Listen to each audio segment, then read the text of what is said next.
Let's focus on trucks now, because they play a vital role in getting us the stuff that we need. We know that at least 35 have been targeted in the protest that began last week. And I'm joined now by Patrick OLeary. He's the editor of FleetWatch magazine. Patrick, thank you so much for chatting. You know, I think we spoke last around November when trucks were being torched. That was over who was being employed, I think. But I'm wondering if you see any parallels between that action and how this has played out.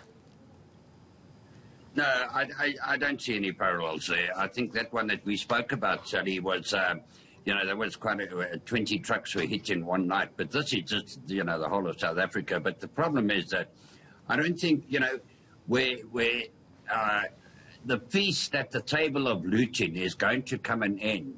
In a few days' time, people are going to look at that table and there's going to be nothing there, because it's an incredibly serious situation.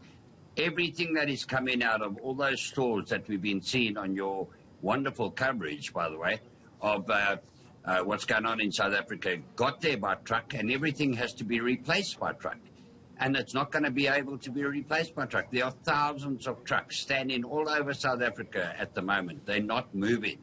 And to replace what's coming out of those goods is going to take forever. And very often, I mean, and not very often, a lot of those stores and those centres that have been looted, they're not going to be able to receive goods. So we're in a horrendous situation. The impact of what we're seeing now of the looting hasn't even started in terms of the supply and resupply of product, Sally.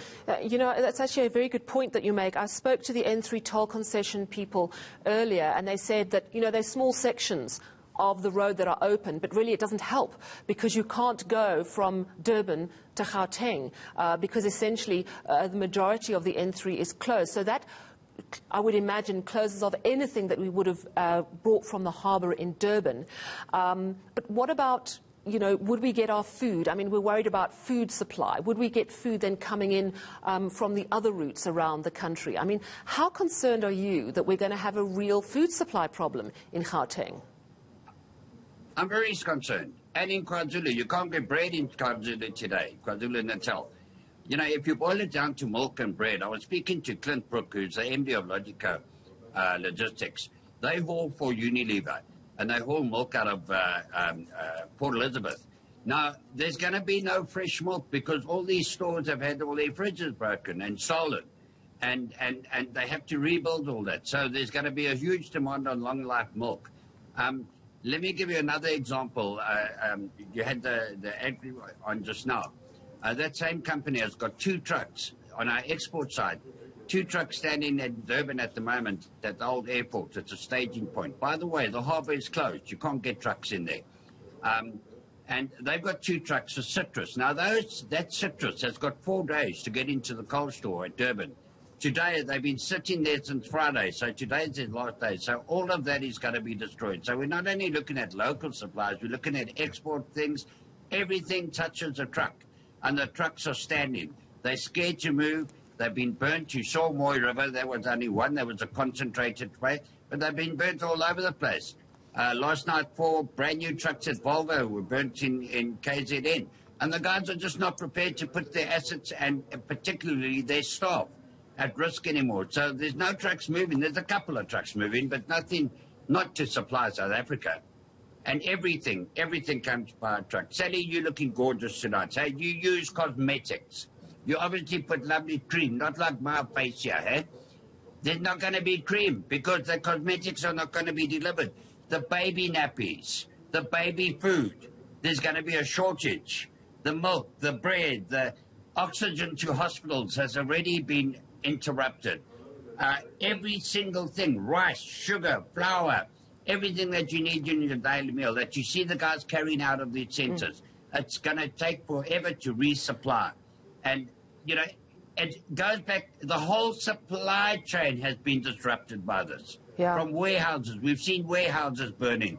So everything is disrupted. I mean, Patrick, this is completely chilling what you're telling us. I have to ask, do you think we need a state of emergency? I mean, do we actually need army patrols on those major routes so that those trucks can be safely moved? We know, after chatting to you before, that it's very difficult because a truck is a moving target. So unless you're travelling next to the truck to protect it, it's very difficult to secure it. Do we need something like a state of emergency? What do you see us needing to stop this? Because you're describing a catastrophe of epic proportions, and I haven't even asked you about petrol. Yes. Well, by the way, SATRIP, I've just received an announcement that they've closed their refinery in Durban. That's BP and Shell. Because of the trucks not being able, the safety of the people and the safety of the trucks on the road. They can't get the supplies there. But state of emergency, absolutely. Absolutely. It's no use sitting up on TV and saying, dear fellow South Africans, we condemn the violence. We all condemn the violence. You need to stop the violence. You need to stop this. This is, you know, there's so many hidden factors here that involve politics that none of us want anything to do with. I mean, this is years of mismanagement of South Africa. And you need a state of emergency to get this situation under control.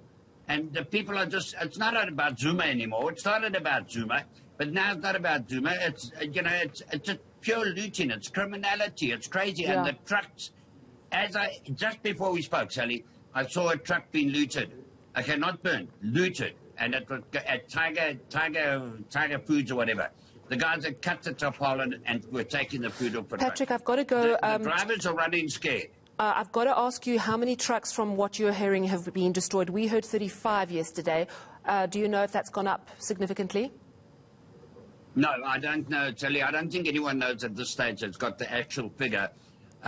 Sure. There were, you know, I saw 27 at Moreover, but even that is suspect. I don't think there were that many there. Difficult I think it was all along that line. Yeah. So I'm not sure how many are destroyed. But 6 this morning, this afternoon, a company in Durban also had its depot bombed. One company, I don't think they'll recover. They've had all their trucks burned. So the amount is going to go up, Sally. Oh, my word. All right. Very grim picture, but thank you for bringing us the news about that oil. You said the oil refinery in Durban has just announced that it is closed. Thank you for that update, Patrick OLeary. He is the editor of FleetWatch Truck magazine.